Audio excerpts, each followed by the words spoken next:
BJP के प्रवक्ता नुपुर शर्मा उन्होंने राकेश टिकैत के जो किसान के नेता है उनको कृषि कानून को लेकर काफ़ी रगड़ दिया और राकेश टिकैत चुपचाप उनके भाषण सुनते जा रहे थे, जो काफ़ी लाजवाब है और आपको सुनकर बहुत मजा आने वाला है। वीडियो को अंत तक जरूर देखें। चलिए शुरू करते हैं।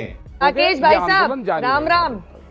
अरे राकेश भाई साहब राम राम। फिर से आपकी मेरी डिबेट से हो रही है और बिजनौर से राम राम कर रही हूँ सीधा आपको। मेरे घर में भी गन्ने की किसानी है, अब सुन लीजिए आप। अभी मजा आएगा ना भिड़ो। आप अगर शुगर फैक्ट्री बकाया देगी तो आप सरकार के ऊपर उंगली तो उठा रहे, लेकिन आपने ये बात, राकेश भाई साहब बात सुन लीजिए मेरी, प्लीज मेरी मैं आपके ऊपर नहीं बोली, मेरी बात सुन लीजिए। तो आप ये बात क्यों नहीं बताते कि इसी सरकार ने आपको गन्ने पे MSP नहीं होती, गन्ने पे FRP होती है। इसी सरकार ने आपको 10 रुपए की जगह 285 रुपए प्रति क्विंटल दे रखी है आपको FRP। अरे झूठ बोल रहा है, ये झूठ बोल रहा है। आप ये क्यों नहीं बताते? और आप ये क्यों नहीं बताते? आप ये तो कह रहे कि ट्रैक्टर पे बैन लग गया।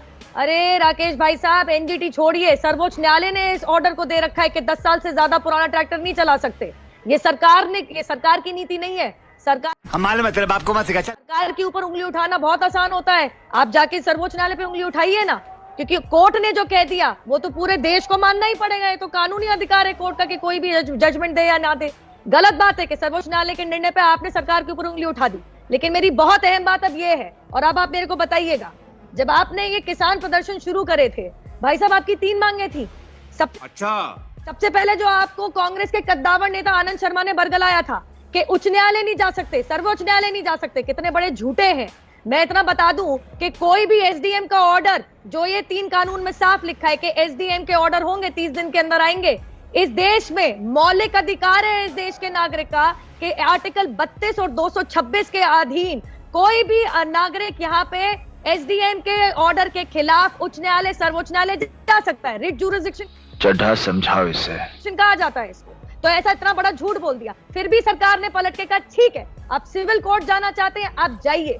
आपने MSP की बात करी, सरकार ने कहा ठीक है, हम MSP की गारंटी भी देने को तैयार हैं। आपने तीसरा मुद्दा उठाया कि कॉन्ट्रैक्ट फार्मिंग के तहत कहीं हमारे जमीन का सौदा ना हो जाए, इस पे भी क्लैरिफिकेशन आपको सरकार ने दिया। आपकी 3 मांगों पे प्रदर्शन शुरू हुए थे। तू नारी नहीं पिशाचिनी है, पिशाचिनी।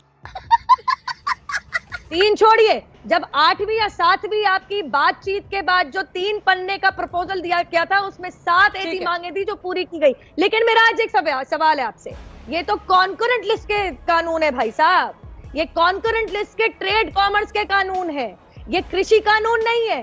जरा कभी किसी राज्य सरकार से आपने उंगली उठा के पूछा है कि चलो केंद्र सरकार कह रही है MSP की गारंटी हम लेते हैं, लिखित में देंगे कॉन्करेंट लिस्ट के कानून के अंदर?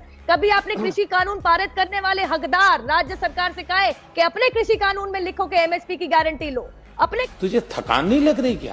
अपने कृषि कानून में लिखो कि 100% तुमसे खरीद करेंगे। अरे ये क्या करेंगे जिन्होंने फल सब्जियों को APMC एक्ट से बेदखल कर